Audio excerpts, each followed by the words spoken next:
ଦଶବନ୍ଧୁ 24 ବର୍ଷର ନବୀନ ବାବୁଙ୍କ ସରକାର ବର୍ତ୍ତମାନର ମୋହନ ସରକାର ତୁଳନାରେ ବେଶ ଭଲ ଥିଲା। ଏହି ନାରା ଦେଇକି ରାଜ୍ୟର ମୁଖ୍ୟ ବିରୋଧୀ ଦଳ ବିଜୁ ଜନତା ଦଳ ଆଜି ରାଜରାସ୍ତାରେ ଗର୍ଜନ କରୁଛି। ବାଲେଶ୍ୱର ଏଫଏମ୍ କଲେଜ ପୀଡ଼ିତାଙ୍କୁ ନ୍ୟାୟ ଦାବିରେ ହଉ କିମ୍ବା ବଳଙ୍ଗା ଅଞ୍ଚଳରେ ଜଣେ ବାଳିକାକୁ ଯେଉଁଭଳି ଭାବେ ଦୁର୍ବୃତ୍ତମାନେ ପୋଡ଼ିଦେଲେ ସେ ଘଟଣାକୁ ନେଇକି ଉପମୁଖ୍ୟମନ୍ତ୍ରୀ ପ୍ରଭାତୀ ପରିଡ଼ାଙ୍କର ଇସ୍ତଫା ଦାବି ପ୍ରସଙ୍ଗ କଥା ଉଭୟ ପ୍ରସଙ୍ଗରେ ଦର୍ଶକ ବନ୍ଧୁ ବର୍ତ୍ତମାନ ରାଜ୍ୟ ରାଜନୀତିରେ ଏଭଳି ଏକ ପରିବେଶ ବା ଏଭଳି ଏକ ବାର୍ତ୍ତା ଯାଇଛି ଯେ ଲୋକେ ଚାହୁଁଛନ୍ତି ଗୋଟେ ପରିବର୍ତ୍ତନ ହଉ। ଯୋଉ କଥା ନବୀନ ବାବୁଙ୍କ ବିରୁଦ୍ଧରେ ଲୋକମାନେ ଏତେ ମାତ୍ରାରେ ଚିନ୍ତା କରୁନଥିଲେ ବା ବିରୋଧୀ ସେ ସ୍ତରକୁ ପହଞ୍ଚି ପାରିନଥିଲେ, କିନ୍ତୁ ମୋହନ ମାଝୀଙ୍କ 13 ମାସର ସରକାର ଭିତରେ ଲୋକମାନେ ଏତେ ଅତିଷ୍ଠ ହୋଇପଡ଼ିଛନ୍ତି, ରାଜ୍ୟରେ ଆଇନ ଶୃଙ୍ଖଳା ଏତେ ବିପର୍ଯ୍ୟସ୍ତ ହୋଇପଡ଼ିଛି, ଯାହାଫଳରେ କି ବିରୋଧୀ ଏକ ସୁଯୋଗ ପାଇଛନ୍ତି ସରକାରକୁ ପ୍ରଶ୍ନ କରିବେ, ସରକାରକୁ କାଠଗଡ଼ାରେ ଛିଡ଼ା କରିବେ। ସେଇ ଆଧାରରେ ମୋହନ ମାଝୀଙ୍କର ଇସ୍ତଫା ଦାବି କରାଯାଉଛି, ସେଇ ଆଧାରରେ ଉପମୁଖ୍ୟମନ୍ତ୍ରୀ ପ୍ରଭାତୀ ପରିଡ଼ାଙ୍କର ଇସ୍ତଫା ଦାବି କରାଯାଉଛି, ସେଇ ଆଧାରରେ ଉଚ୍ଚଶିକ୍ଷା ମନ୍ତ୍ରୀ ସୁରଜ ସୂର୍ଯ୍ୟବଂଶୀଙ୍କର ଇସ୍ତଫା ଦାବି କରୁଛନ୍ତି ତମାମ ବିରୋଧୀ। ଦର୍ଶକ ବନ୍ଧୁ, ପୀଡ଼ିତାଙ୍କୁ ନ୍ୟାୟ ଦାବିରେ ଯୋଉ କଂଗ୍ରେସ ଓଡ଼ିଶା ବନ୍ଦର ଡାକରା ଦେଇଥିଲା, ତାର ଠିକ ଗୋଟିଏ ଦିନ ପୂର୍ବରୁ ବିଜୁ ଜନତା ଦଳର ହେଭିୱେଟ ନେତା ମାନେ ଯୋଉଭଳି ଭାବେ ବିକ୍ଷୋଭ ପ୍ରଦର୍ଶନ କଲେ, ଦଳର ଯେ ସାଂଗଠନିକ ସମ୍ପାଦକ ଥିଲେ ପ୍ରଣବ ପ୍ରକାଶ ଦାସ, ତାଙ୍କର ଯଦି ଚିତ୍ରକୁ ଆପଣ ଦେଖିବେ, ଭିଡିଓକୁ ଦେଖିବେ, ତାହେଲେ ଦୀର୍ଘ ବର୍ଷ ଧରିକି ଯୋଉ କ୍ଷମତାରେ ଥିଲେ ଏବଂ କ୍ଷମତାରୁ ଯିବା ପରେ ମୁଖ୍ୟ ବିରୋଧୀ ଦଳର ଭୂମିକା କ'ଣ ହେଇପାରେ, ଶାସକ ଦଳ ହିସାବ ଶାସକ ଦଳରେ ଥାଇକି ବବି ଦାସ ଯୋଉଭଳି ଭାବେ ସମସ୍ତଙ୍କର ଗୋଟେ ଭାଇଜାନ ପାଲଟି ଯାଇଥିଲେ ଏବଂ ଗୋଟେ ସରକାରୀ କଳ ହଉ କିମ୍ବା ବିରୋଧୀ ଶିବିରରେ ଗୋଟେ ଚର୍ଚ୍ଚିତ ନାଁ ଥିଲେ, ସେଇ ଚେହେରା ବା ସେଇ ନାଁକୁ ବଜାୟ ରଖିବା ପାଇଁ ପ୍ରଣବ ପ୍ରକାଶ ଦାସ ଯୋଉଭଳି ଭାବେ ବିକ୍ଷୋଭକୁ ସଫଳ କରିବା ପାଇଁ ନିଜେ ରବର ବୁଲେଟ ଖାଇଲେ ଏବଂ ଅସୁସ୍ଥ ହେଇକି ଯେତେବେଳେ ଆପୋଲୋ ହସ୍ପିଟାଲରେ ପଡ଼ିଲେ ଏବଂ ତାପରେ ଯେତେବେଳେ ସେ ଯାଜପୁରକୁ ଫେରୁଛନ୍ତି, ଆପଣ ଦେଖିବେ ତାଙ୍କ ନିର୍ବାଚନ ମଣ୍ଡଳୀର ବା ଯାଜପୁରର ସମର୍ଥକ ମାନେ ବିଜୁ ଜନତା ଦଳକୁ ଭଲ ପାଉଥିବା, ପ୍ରଣବ ପ୍ରକାଶ ଦାସକୁ ଭଲ ପାଉଥିବା ମାନେ ସମର୍ଥକ ମାନେ କିଭଳି ଭାବେ ଲମ୍ବା ଲାଇନରେ ପ୍ରଣବ ପ୍ରକାଶ ଦାସକୁ ଆଶୀର୍ବାଦ ଦେଇ ଚାଲିଗଲେ। ଅର୍ଥାତ୍ ଆମେ ତମ ସାଥିରେ ଅଛୁ ପ୍ରଣବ ବାବୁ, ଆପଣ ଯୋଉ ପ୍ରତିବାଦଟି କଲେ, ଯୋଉ ବିକ୍ଷୋଭ କଲେ, ତା ସାଥିରେ ଆମେ ସାଥ ଦଉଛୁ, ଆପଣ ମାନେ ପୁଣି ଥରେ କ୍ଷମତାକୁ ଫେରି ଆସନ୍ତୁ। ଦର୍ଶକ, ଯାଜପୁରର ଆଉ ଜଣେ ଯୁବ ନେତୃତ୍ୱ ପୂର୍ବତନ ମନ୍ତ୍ରୀ ପ୍ରୀତିରଞ୍ଜନ ଘଡ଼େଇ ଯୋଉଭଳି ଭାବେ ଆଘାତ ହେଲେ ଏବଂ ଯୋଉଭଳି ଭାବେ ତାଙ୍କୁ ଯୋଉ ବିକ୍ଷୋଭ ସ୍ଥାନରୁ ତାଙ୍କୁ ଯୋଉଭଳି ଭାବେ ସମର୍ଥକ ମାନେ କର୍ମୀ ମାନେ ତାଙ୍କୁ ଯୋଉଭଳି ଭାବେ ଉଦ୍ଧାର କରିକି ଷ୍ଟ୍ରେଚରରେ ପକେଇକି ନେଇଯାଉଛନ୍ତି ଏବଂ ଯୋଉ ଚେହେରାକୁ ଆପଣ ମାନେ ଦେଖୁଛନ୍ତି, ଯାହାଫଳରେ କି ଯାଜପୁର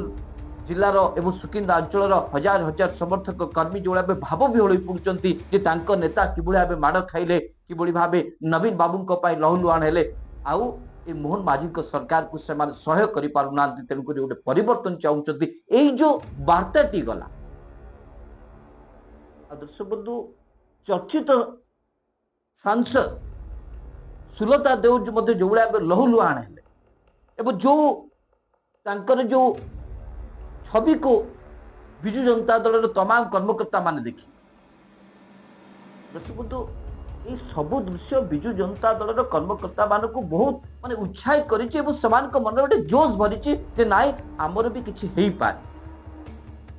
ଯୋଉ କଥା ହଉଛି ଯେ ଗୋଟେ ଜାତୀୟ ରାଜନୈତିକ ଦଳର ଛତ୍ରଛାୟା ତଳେ ଯେତେବେଳେ ଗୋଟେ ଆଞ୍ଚଳିକ ଦଳ ଚାଲିଯାଏ ବା ଗୋଟେ ଆଞ୍ଚଳିକ ଦଳ ଯେତେବେଳେ ଜାତୀୟ ରାଜନୈତିକ ଦଳର ଗୋଟେ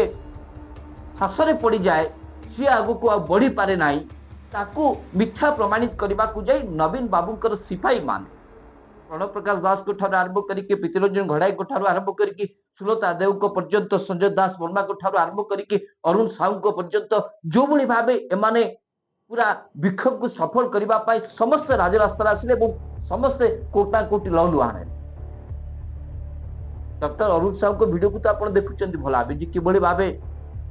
ସମସ୍ତେ ଏ କଥା ଚର୍ଚ୍ଚା କରିବାକୁ ଆରମ୍ଭ କରୁଛନ୍ତି ଯେ ଅରୁଣ ବାବୁ ଶାସକ ଦଳରେ ଥିଲାବେଳେ ଯୋଉ କଥାକୁ କରିପାରୁନଥିଲେ, ବରଂ ବିରୋଧୀ ଦଳକୁ ଆସିଲା ପରେ ତାଙ୍କର ସେ ଯୋଉ ଏନର୍ଜେଟିକ ଯୋଉ ମାନେ ରାଜନୀତି, ଗୋଟେ ଯୁବାବସ୍ଥାର ରାଜନୀତି ବା ବାଣିବାର ସମୟରେ ସେ ଯୋଉ ରାଜନୀତି କରୁଥିଲେ, ସେ ଚିତ୍ରକୁ କୁଆଡେ ମନେ ପକେଇଦେଲା ଏବଂ अरुण बाबू मध्य कुआडे गोटे चलचंचल हो गले दर्शक देवी प्रसाद मिश्र दलर मुखिया हिसाब रे बा नवीन बाबू जो देवी प्रसाद मिश्र को गोटे डिसीजन मेकिंग अथॉरिटी बा निष्पत्ति नेबार गोटे अधिकारी बोली कि बिजु जनता दलर नेता और कर्मी माने धरी नहीं ताकू जेतेबेले पीएमजी छकरे राजरास्ता रे शताधिक लक्षाधिक कर्मी देखिले समस्त मन उद्बोध है कि नहीं देवी प्रसाद मिश्र भली वरिष्ठ नेता राजरास्ता को तेणुक वास्तव में नवीन बाबू सरकार मोहन माझी सरकार तेणु भल था तेणुक सरकार बर्तमान बदली जा दरकार से नारा देकी जो माने वर्तमान जुक्ति उपस्थापन करुचंती जे वीके पांड्यान तो दल रे एंट्री मारले त असुविधा कोट होइला अन्य माने ते भय काई करुचंती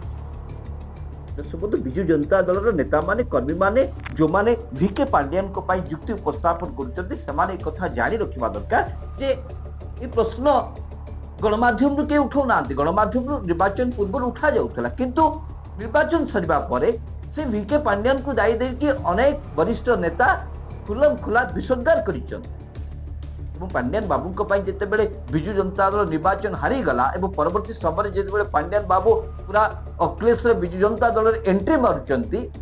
सेतिक बेले दर्शक बंधु वीके पांड्यान को ऊपर समस्त को नजर रहिबा स्वाभाविक कथा आज बिजु जनता दल कर्मकर्ता माने नेता माने पीड़िता को न्याय दबा को लेकी ये प्रसंग को नारी सुरक्षा को मुख्य आयुध करके जो स्तर को नहीं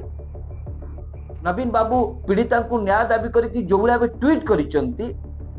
जो भाव राज्य कांग्रेस महिला प्रसंग को लेकिन संसद घेरिबा पर्यंत योजना करिछि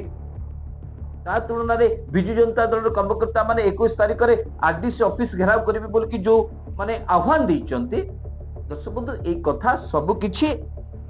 स्पष्ट हो जिवो जे बिजु जनता दल मुख्य विरोधी हिसाब रे तार जो भूमिका को लिभौची ये सत सतिका नहीं मिछि मिछिका एते बड़ आंदोलन सफलता पाइबा परे मध्य जदि दल कोनोसी ठोस निष्पत्ति न नहीं पारिबो जदि मुख्यमंत्री को जदि उत्तरदायी साब्यस्त करि न पारिबो जदि विभागीय मंत्री जदि उत्तरदायित्व को जदि से सठिक ढंग से जदि राज्यवासी सामने प्रमाणित कर न पारिबो दर्शक नवीन बाबू ऊपर एवं बिजु जनता दल उपर विश्वास करेंगे ना अर्थात मु कहवा कथा आमे कहवा कथा दर्शक बंधु कांग्रेस जो स्तर को जाई पारिबो बिजु जनता दल से स्तर को जाई पारिबो कि गोटे मुख्य विरोध दल हिसाब रे भक्त बाबू जेतिकी कथा कहउचंती मोहन माझी को सरकार के विरुद्ध रे नवीन बाबू से स्तर को जाई पारिबे कि जदि नवीन बाबू से स्तर को जाई कि भारतीय जनता पार्टी सरकार को जदि आक्रमण करिवे उत्तर दायित्व को जदि से धरिकी बसिबे ताहले आज जो बबी बाबू राजरास्ता रे माड़ खाइचंती दानी बाबू जो भाव लहलुहान होती सुलता देव जो भाव क्षताक्त होती एवं जो भाव संजय दास वर्मा आरंभ कर अरुण साहू आरंभ करके देवी प्रसाद मिश्र भली वरिष्ठ नेता माने राजरास्ता रे निजर जो विक्षोभ को देखैचंती कर्मी माने भाबिबे जे नाय वास्तव रे आम नेता जहा करुचंती तांको प्रति दलर शीर्ष नेतृत्व मुखिया सहमति अच्छी तेणुक आम भारतीय जनता पार्टी और जातीय कांग्रेस जमती विकल्प थिले सेमिति ही पारिबा देखा जाऊ आसंता दिन राज्य राजनीति को मोड़ नउछि विचार आपण मानकर नमस्कार।